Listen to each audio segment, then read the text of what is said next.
It reminds me of a story when you talk about division rivals and the New York Giants. There's a guy I'm friendly with who many years ago went to a Giant Eagle game, if I remember the story correctly. Had a good time at the game back then. Came out of Veterans Stadium in Philadelphia, and his car was on fire. And upside down, by the way. You have a crazy memory. His name was Sid Rosenberg.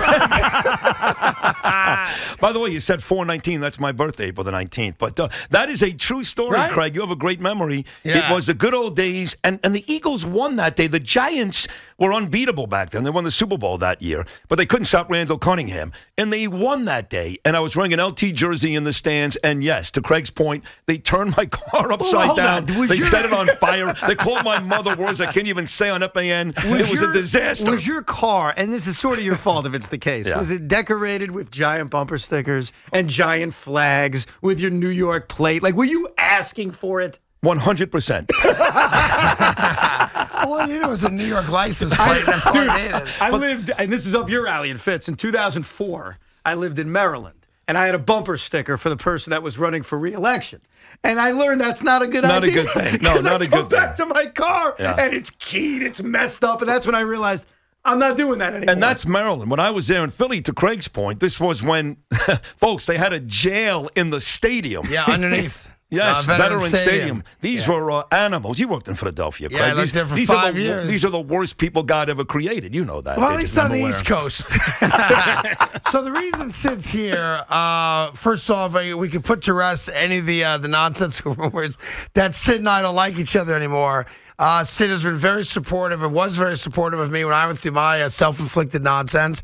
And we kind of reconnected after a lifetime of going back and forth, some good, some bad, obviously. But shockingly, Sid wrote a book, meaning he can write, which now it's a small book. But it is a small book, but I got the same money as if it was a big book, which is good. And by the way, that's my second book, Craig. Yes, I know. I wrote one 12 years ago. The first book was You're Fat and Stupid, right? It's very close. Wait, I think I know it, actually. Yeah. Come on. You're wrong, I'm right, and you're stupid. Well, close. You're wrong and you're ugly. Not that you're ugly, by the way, but that was the book. I wrote it 12 years ago. And by the way, the Carton Rosenberg feud all these years, I remember a young Craig Carton coming to New York, joining me for dinner at my house in Riverdale in the Bronx, when you and I started to work together at WNEW, and a very young guy who was our intern at the time, who said to me on Kings Highway in Brooklyn, New York, one of these days I'm going to run this company. That's Chris Olivero. And the three of us back then were together all the time. And we had a great time together. We did. It was it was actually 2000. 2000 through early 2000. Well, for you, like winter of 2001. That was it. I went to the fan in 2001. You stayed with the great Eddie Ift. No, Rocky. You had like the guy from Rocky, Blaine. It was Blaine Ensley. It was so Sid was doing a show on WNEW. It was called The Sports Guys. It was him and Scott Kaplan, who had worked with Sid when we all worked down at the time it was called Sportsline USA, became Sportsline.com, became CBS Sports.com. We worked for a real D-bag named Ross Levinson, who cost me $9 million in stock when he decided to fire me the day before my stock vested back in 1998. In any event, I don't hold grudges, Evan. No. So Sid and Scott are doing the show at NEW. Scott takes a vacation, and Sid's doing the show with a variety of people. There was John Riggins. We had Jay Billy Glazer. Taylor. Yes. Jay Glazer. Yes. Now, the Jay Glazer story is interesting because when Scott left, and Scott, I think you would admit this, was a bit of an egotistical guy back then. I can't speak to him now. He I has think completely changed. It's funny you say that. Now, he's a great father. He's become a very, very close friend. But back then, yes, he thought he was the Howard Stern equivalent. He would even admit this to Sports Talk Radio when he was far from that, obviously. Like, he's out in San Diego. He's doing fine. But, like, he would make Chris Olivero, our boss now, hey, you'd have 10 VCRs going because you wanted to play like Sally Jesse Raphael clips the next day. It's true. So he comes back and he actually utters the words, "Thanks for keeping my seat warm." Yes, he did. And it ticked everybody off. Yes. He gets fired. Yeah. I send in a demo tape. Sid sees my demo tape on Jeremy Coleman's desk. Jeremy's at Sirius XM and ran WNEW with Ken Stevens at the time. Very long story short, Sid vouches. I come up for a week and I do a couple shows. Bang, I get hired. That was it. Now it's Sid Rosenberg and Craig Carton, but still known as the sports guys. The ratings rock that show was. Oh, my God. So Sid had decided for some reason at that point in his life, he really wanted to do straight sports because he always had this lifelong dream, I think, of being on WFAN. Well, it was two things. Right? I wanted to work on WFAN, but to be honest, you annoyed the hell out of me. And at one point, in fact, we were doing like a college basketball tournament. And you decided we're going to do it with like Italian food dishes. So like chicken parmesan. This sounds very familiar. And I'm going, listen, what you guys do in Philadelphia, this is Brooklyn, all right? We ain't doing this stuff here. Then one time you wanted to have a rabbit eat a snake in studio. And I'm like, listen, I love Craig, but this ain't gonna work for me, basically. So so get me the hell out of here right now. Yeah, so the Sid's way of getting out of there, he went down, he had family in Florida, or a house in Florida.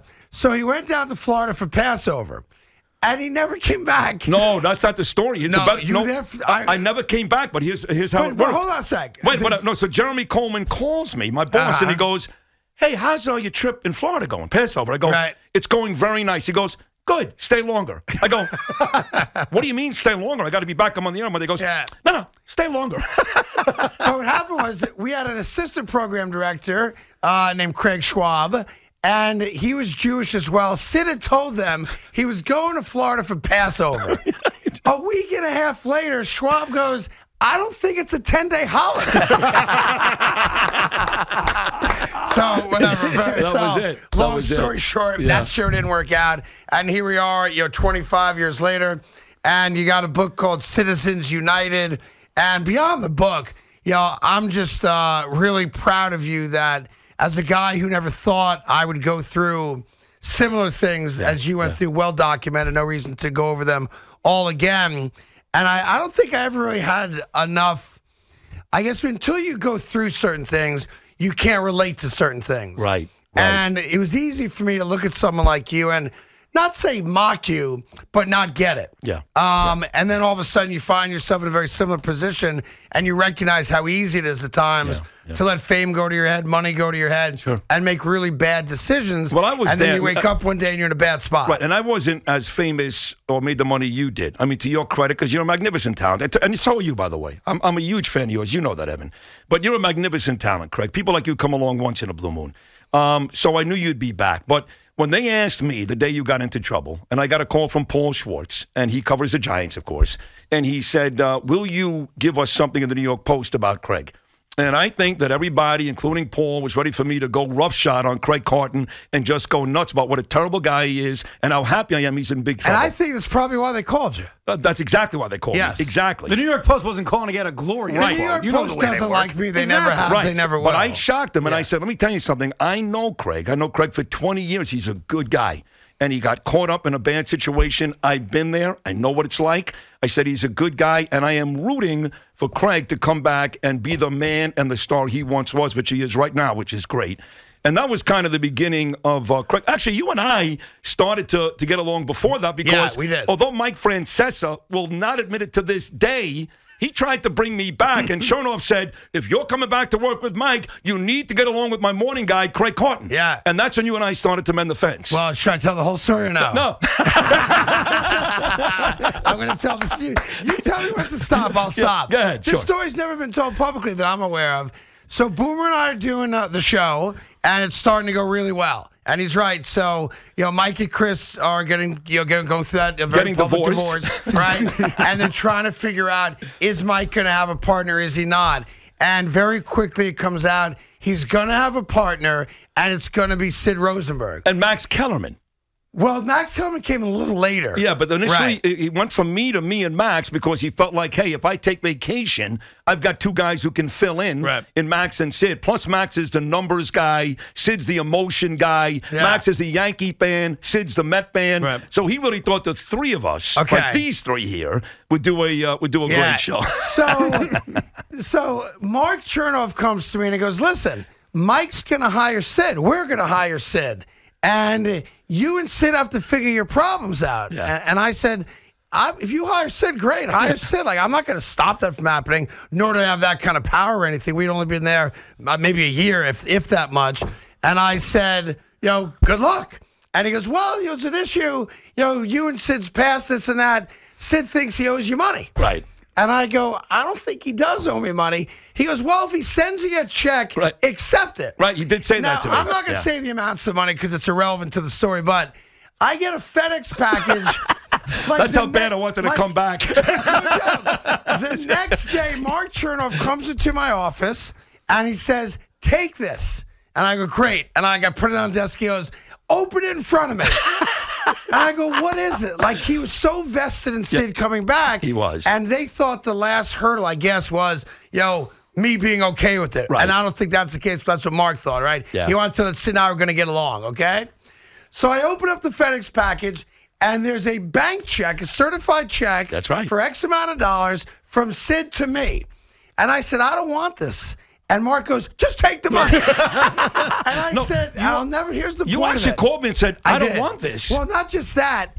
Sid had forgotten what the amount of money was that he might have owed me. Right. He wrote me a check for 10 times that money. Really? I swear. That shows you how much you want to come back. Listen, I wanted to come back. There's no doubt. I said to Mark, first off, he doesn't owe me this much money. Right. Secondly, we're good. Like, hire him. I don't care if you hire him. That's a true story. And he actually said to me, Craig doesn't care. Yeah. I said, but you clearly care, and I want to get back. So whatever it is, just multiply it by whatever.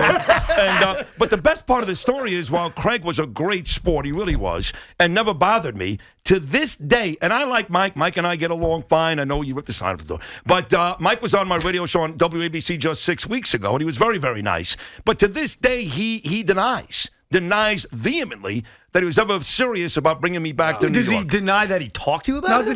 By the way, the deal was done. No, I worked here. I remember hearing the He's same like, thing. no, I spoke to Ian Eagle, and I spoke to Bill Simmons, and I spoke to Stephen A. Smith, but Sid, not really. Okay, Mike. And the story goes that somebody may have said to Mike, listen, you can hire Sid. If someone goes down, it's on you. And at that point, he goes, okay, no, thank you. He's back down. So, listen. By the way, I'm starting to get this impression that you wrote this book, which I've only been able to skim so far. Yeah. And you didn't do it for money. You didn't do it because you enjoyed it. You did it because you're about to run for office. That's exactly right. That's why I wear a jacket every single day. You got the American pin. You're ready to run. You know why I wrote this book? I'll tell you why. I was friends with a guy named Tim Russert. Both of you guys know who Tim Russert is. Dude, he's the greatest of all time. One of the greatest. Yeah, no doubt. He was very close with his dad. Yes. And his dad passed away. His dad passed away. I apologize. Pardon me. Yes. And he wrote a book called Big Russ about his father. So I was very, very close with my dad. You guys, Craig, you know that. Yep. And my father, Harvey, passed away 2 summers ago. And I have to tell you guys, it is still horrible. Like, it is not easier. It hasn't gone away even a little. I'm a mess. A lot of days, especially during Giant games, Jewish holidays like today, I miss my father. So I went to the publishing company. I said, I want to write a book about my dad, me and my dad. And they said, hey, that is a great idea. We love it. You know, you're a big star now, New York mornings, blah, blah, blah. They said, but wait a second. You're Sid Rosenberg. We listen every morning. And any minute you could be talking about from Phil Simms to Donald Trump to the Giants to Eric Adams to Kathy Hochul. Why would you limit yourself to just stories about you and your dad? Put the stories about you and your dad in the book, but put everything else in there as well. And I said, fine. And that's how you got Citizens United. There's stuff in here, stories about me and my son, me and my father, me and my son. You could appreciate, obviously, Craig. And all kinds of real personal stories above and beyond the politics. You guys know which way I lean. I'm not going to talk about it here on WFAN, but I've become a staunch supporter of one party. Yeah, okay, fair enough. So chapter 3 of the book is Sidness equals fitness. But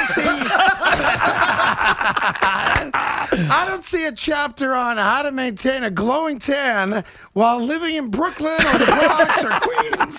I don't see that. And yeah, that's true. You're never not tan. Like, I've bumped into Sid in December, tan. March, tan. Summertime, okay, you're tan in summertime. Right. That's the first thing you said to me today was, why are you still so tan? Yeah. Very tan. Well, I will say this, and it's a horrible disease. It's called tanorexia. So when the weather starts getting lousy, you will find me at a bevy of tanning salons. Have you bought a tanning bed yet? Have I bought one for my house? Yes. Wouldn't that be smart? I've got a treadmill. Save I've got some money. a Peloton bike. It would save me a ton of money. Yeah. The answer is no. I asked you this question, and I mean it as a compliment. Yeah. Well, that means it's not going to be a compliment. Well, Go ahead, fine. it's the That's question. kind of like it's not going to be offensive. Nice frame. It's the question which was asked Sunday night when Roger Clemens and Barry Bonds were doing their little broadcast. Yeah. Are you dabbling on steroids? Because you're freaking huge. I'm in good shape. Well, wait a second. I listen to you guys. I got to ask the question. I listen to you guys. Yeah. So I heard a couple of weeks ago, Craig, and Craig is no slouch. He's a tough kid. But I heard Craig say, I know Sid lifts weights. His arms are big, blah, blah, blah. But I can outlift him. I can outbench him. He's insane. Let me tell you something. He's insane. You can tie one hand behind my back right now, and I'll outbench him by 200 pounds. I'll say that right now. But I do work out 5 days a week. It's part of my sanity. Listen, when you come out of it, we came out of you and I, Craig. Addiction. Right? Yeah. You need something. The time is the biggest thing. Right, you know that. Because time is the biggest enemy of an addict. That's exactly right. Yeah. So I'd rather spend 2 hours if I'm not with my beautiful wife, Danielle, who's listening and watching right now from Europe in Wales, where my daughter Ava's going to college. I guess you are making good money. Yes. Then I'm in the gym, so yeah. Well, listen, you got kids in college now. Yeah, listen, we're having a lot of fun here, but there's a lot of people listening right now that do have issues like that. And you're right, time is the biggest enemy we have as addicts. You got to find something to do to fill the time. I remember that right before I went away, I sat with Sid, and Sid goes to me, "When you come out, I expect your arms to be bigger than mine." Yeah, I did say that. I did say that. That's impossible. That's impossible. Yeah. Did you work out when you were? I did for a bit. I wound up doing a lot of walking and push-ups and that stuff, as opposed to spending a lot of time in the gym. It wasn't a healthy place to be, where I was at least, for me. Right. But I did get to a point, and as unbelievable as this is, because I don't claim to be a tough guy, I did 1,000 push-ups in an hour. Come on. I can't do that. I got to that. Yeah. And I did it once. And I'll never do it again. But that's amazing. Yeah, but you have to kill time. Time is your biggest enemy. Right. Well, you used to be a really good basketball player. Well, hold on. You used to be real. I don't know how you are now, but we would go to the courts as You're young the men. worst, Me, him, and by Chris. the way. He would run the place. First off, Chris would play softball with us. He never played basketball with us. But he went with us. He was our starting either shortstop or outfielder. He was a pretty good softball player back in the day. Not as good as Evan. Evan's a big-time baseball player. But Evan's like a Pete Alonso, right? Sid and I we spent time in Florida together. Yes. And time here in New York together. And you had a bad reputation of Sid, shockingly, didn't shut up on a basketball court. And much like Jody Mack, thought that every possession should go through him. Oh, you were a trash talker? Oh, and I want the ball. Like I don't. He wants the rock and Evan. He's like Russell Westbrook today. No, worse. Not 10 years ago, today. I don't believe in passing. I don't really believe in defense either. That's a waste of energy. I used to play in the FAN basketball team. Back then, it was before Craig, or you have. So, we'd have Ray Martell. He had this pretty funny pregame ritual. He would eat 6 Big Macs, and then he would run around the gym for about 10 minutes and vomit in a trash can. Yes. And you'd have Joe Beningo. He'd be smoking a doob or something outside. I heard Joe had a good jump shot back. He was a pretty good player, but it was 2 guys who can play, me and Sean Augerman. That's it. The rest of the team were a bunch of misfits. It was after Mike Breen and Jody Mack and before guys like you. Yeah. And we would play these teams and lose by 100 points. 100 points. But I would still come in that Monday morning with Jody Mack and Joe Beningo and tout what a great player I was, because I would score 25, 26 a game. On 50 shots. Exactly. Now, 50. I shot every possession. It was terrible. And Jody Mack was the same thing. Absolute dark holes. That's all they were. Do you find that you don't work at WFAN, that you've kind of had your sports fandom rejuvenated in a way? Or having a son that might be a sports fan, that you're more of a fan like you were, let's say, 20 years ago? No. In fact, my son Gabriel, who is my angel, along with my daughter Ava, he's not a big sports fan. Now, what I mean by that, Craig and Evan, is when I go to games, he'll go to about 5 Knick games a year with me. He loves it. He'll go to Ranger games, Giant games, but he's not sitting at home watching sports. He doesn't care. He doesn't care. And I have to be honest, either do I. So I still follow sports very closely. Look, I can come here Saturday, do a 3-hour show, get ratings. I'm telling you I can. But I don't follow it like I used to. I can't tell you who the left-hand hitters are for the Mets when they're not starting that night in the lineup. I can't tell you who the 4th-line center is for the Rangers or the right tackle is for the Giants, nor do I care. Were you locked in on last night's Monday night game? Of course. I'm a Giant fan. So you watch every Giant game? I watch every Giant game. So he doesn't know who the Giant left tackle is, but he knows the 9th guy that stormed the Capitol on January 6th. Yeah, you know why? Because that poor bastard is still in jail. How does that make any sense? Well, listen, the name of the book that's is... a funny reference, by the way, Craig. Citizens United. You can get it now. Like, it's officially out and about, It's officially right? out. In fact, Chris Olivero, your boss, went earlier today to Barnes & Noble on 14th and Union Square and bought 2 books right in that bookstore. He did? Yes. Look at that. Isn't that unbelievable? That's loyalty right there. Yes. Yeah, because he usually has boxing gloves on, so I'm surprised he actually... how much does this book cost, by the way? He dropped $40 on 2 books? Yes, 56. 56, I'll Craig. tell you a funny story. So, years ago, I wrote a book. I don't know if I'm ever writing another one. And this major moment, totally egotistical for sure. I take my kids out of school. We're living in Manhattan. It was a big success, that book, though. Thank you. We go to Barnes & Noble right here in Tribeca, right? And it's an amazing moment for me. I wrote a book. My kids are going to see Daddy wrote a book. Out of school early.